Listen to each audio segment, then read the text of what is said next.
नमस्ते my YouTube family. कैसे हो आप सब ठीक होंगे, मस्त होंगे और अपनी अपनी दिनचर्या में व्यस्त होंगे।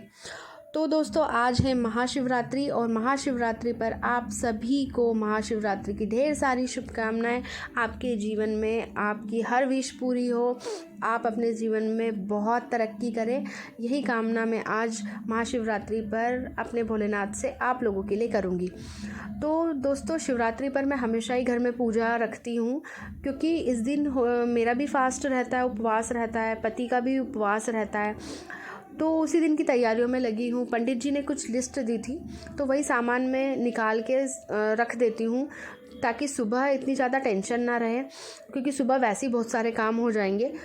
तो दोस्तों, मेरा ये मानना है कि हमें साल में एक पूजा हमारे घर में करानी चाहिए। उससे क्या होता है ना कि नेगेटिविटी नहीं आती है,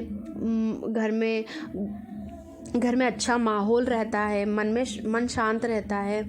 देखिए दोस्तों, चाहे हम कितने भी मॉडर्न क्यों ना हो जाएं, बट हमारा हिंदू धर्म कहता है कि हम संस्कारों से बंधे हैं, और हमारे संस्कार ये कहते हैं कि हमारा जो जीवन चलता है ना, वो पाप और पुण्य पे चलता है।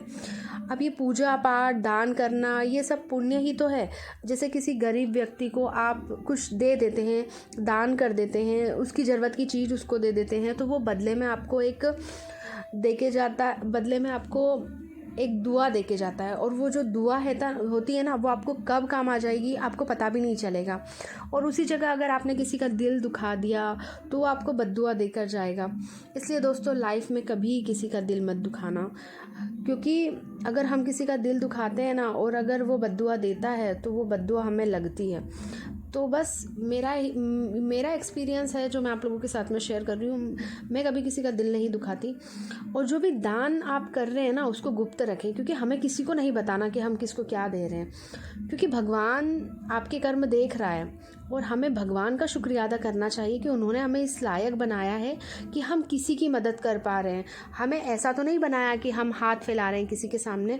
तो हमें भगवान का शुक्रिया अदा करना चाहिए कि हाँ भगवान, आपने मुझे ऐसा बनाया है कि मैं थोड़ी भी किसी की मदद कर पा रहा हूँ। तो उसके अकॉर्डिंग जिसकी मदद मैं कर पाती हूँ ना, मैं कर देती हूँ जितना मुझसे बनता है। तो बस यही हमारे कर्म है, और हमें हमारे कर्म करते रहना चाहिए।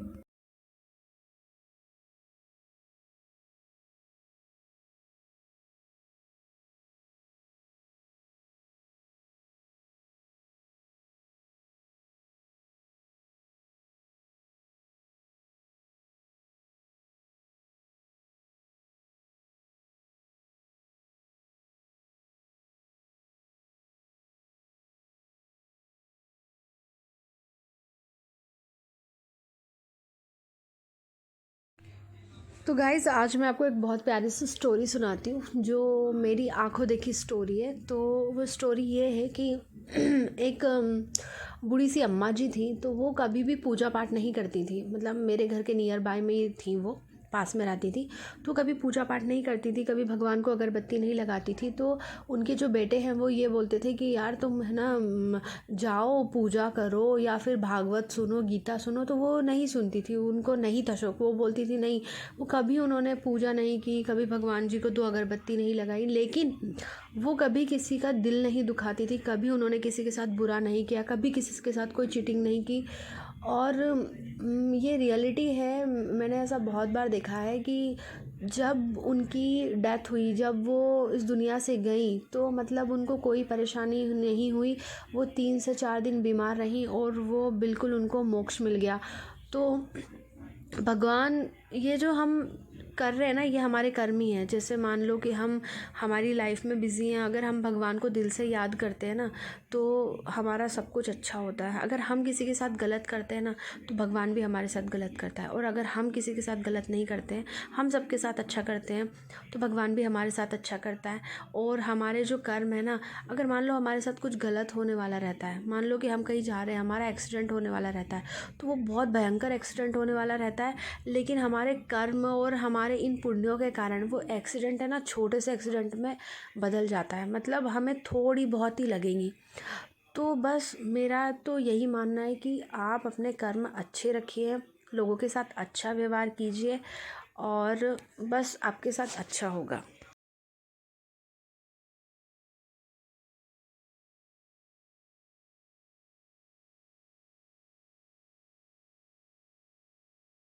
तो बस दोस्तों, ये मेरे कुछ मन के विचार थे जो मैंने आप लोगों के सामने प्रेजेंट किए, व्यक्त किए हैं। बस, तो मैं तो ऐसा ही सोचती हूँ। अब दोस्तों, पंडित जी हमारे आ चुके हैं। पंडित जी ने 8 बजे का टाइम दिया था, लेकिन हमारे हस्बैंड जी सोकर ही नहीं जाग रहे थे, उनको इतनी नींद आ रही थी। तो मैंने पंडित जी को बोला कि थोड़ा सा लेट आना। अब पंडित जी आए हैं 8:30 बजे। मैंने सारा सामान यहाँ पे रख दिया था। अब बस क्या है ना, फिर भी कुछ ना कुछ पंडित जी को लगता रहता है, तो हमें देना ही पड़ता है। तो पंडित जी कुछ कुछ सामान मांग रहे थे, तो वो मैं उनको ला ला करके दे रही थी। दही निकाल के दे दो या फिर इस टाइप से। बाकी पूरा सामान मैंने एक ही जगह पे रख दिया था, ताकि पंडित जी को भी कोई परेशानी नहीं हो, क्योंकि आज ऐसा टाइम है कि पंडित जी को भी समय नहीं है, उनको भी काफ़ी सारी जगह पे जाना है पूजा करवाने के लिए। और मैंने प्रसाद भी बनाया था, तो मैंने प्रसाद भी यहाँ पे रख दिया। तो बस सारी तैयारियां हो चुकी हैं। हमारे हस्बैंड जी नहाने गए हैं, वो नहाकर आते ही वैसे ही पूजा स्टार्ट कर देंगे, क्योंकि उनको ऑफिस भी जाना है। तो फिर वो क्या करेंगे ना, अगर लेट होगा तो वो बोलेंगे कुछ नहीं, लेकिन फिर बाद में मुझे ही सुनाएंगे कि तुम्हारी वजह से लेट हो गया, जबकि मेरी वजह से कोई लेट नहीं हो रहा है। मैं तो सुबह से ही अपने कामों में लगी हूँ। तो बस पूजा हमारी ऐसी ही सुबह सुबह वाली रहती है। लास्ट टाइम भी मैंने सुबह 8:30 बजे ही पूजा रखी थी, और अभी भी 8:30 बजे, तो 10 बजे तक पूजा हमारी ख़त्म हो जाएंगी।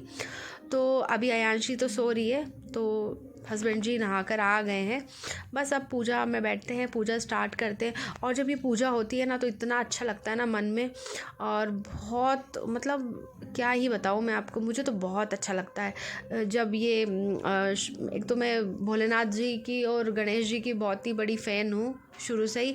और मेरी तो बहुत सुनते भी है भगवान।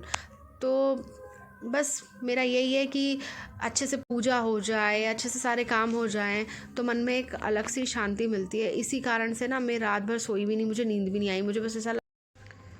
तो बस मैं पूरी रात नहीं सोई गाइस, और पूरी रात मतलब मोबाइल चलाया मैंने, क्योंकि नींद आ ही नहीं रही थी। और क्या हो रहा था ना कि मच्छर इतने ज़्यादा हो गए थे, विंडो खुली रह गई थी, तो मच्छर इतने ज़्यादा घुस गए थे कि वो मतलब कान के पास आगे से भिन भिन कर रहे थे, तो और ज़्यादा नींद नहीं आ रही थी।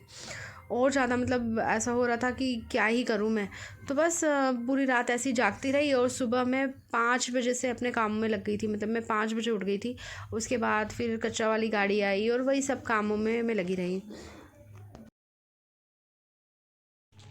पहले तो सोचा मैंने यार साड़ी पहन लेती हूँ, फिर मैंने सोचा नहीं, साड़ी पहनूँगी, और फिर क्या है ना कि आयांशी के साथ में मैं साड़ी नहीं संभाल पाती हूँ। मतलब मेरी हैबिट नहीं है ना साड़ी पहनने की, तो मुझे इतनी मतलब प्रॉब्लम होती है साड़ी में, मुझसे नहीं संभलती साड़ी। और आयांशी उठ गई है, और एकांश उसको लेकर आ गया है, सुलाने की कोशिश कर रहा है, लेकिन अब वो परेशान ना करने लग जाए, बस यही डर लग रहा है। नहीं तो फिर वो आएगी मेरे पास और बस दूधू दूधू करने लगेगी। तो अभी तो नहीं कर रही है। अभी देखो एकांश कितनी देर उसको संभाल पाता है, जितनी देर भी वो संभाल ले, नहीं तो फिर वो मेरे पास ही आएगी और फिर परेशान ना करने लग जाए, नहीं तो फिर पूजा करना मुश्किल हो जाएगा। तो अभी तो वो खेल रही है।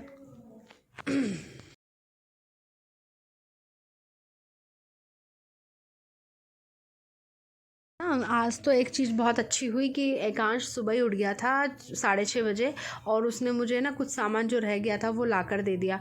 नहीं तो मुझे इतनी टेंशन हो रही थी कि अब जो मेन चीज़ है बेलपत्र, वो तो मिला ही नहीं, और हार माला भी नहीं मिली थी, क्योंकि हस्बैंड लेट आए और हमारे आसपास कोई हार माला की फूल माला की दुकान ही नहीं है। तो फिर मैं कैसे मंगाती।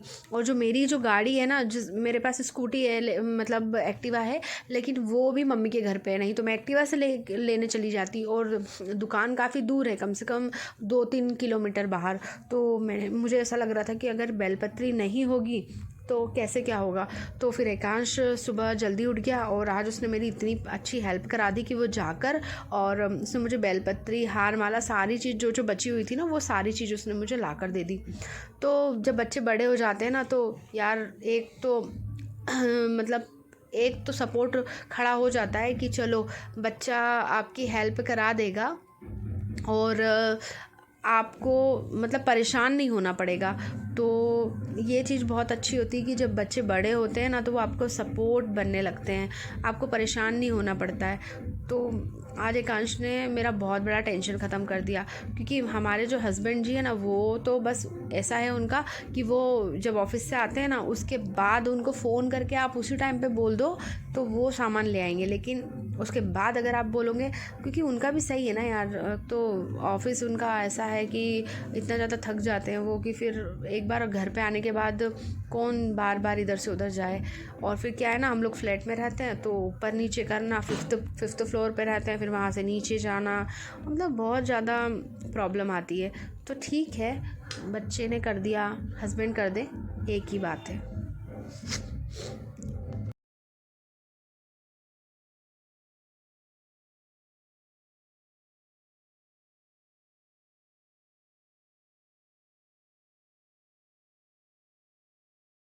आज महाशिवरात्रि की पूजा बहुत ही अच्छे से हो गई और मुझे बहुत अच्छा लगता है जब महाशिवरात्रि की पूजा घर में होती है।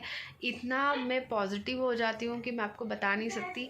तो मुझे सीरियसली आज बहुत अच्छा लग रहा है, एनर्जेटिक हूँ। तो बस दोस्तों, आज का वीडियो अगर पसंद आया तो प्लीज़ लाइक शेयर सब्सक्राइब कीजिएगा और जाइए पूजा कीजिए, महाशिवरात्रि को बिल्कुल बहुत अच्छे से सेलिब्रेट कीजिए। ठीक है, thank you, thanks for watching.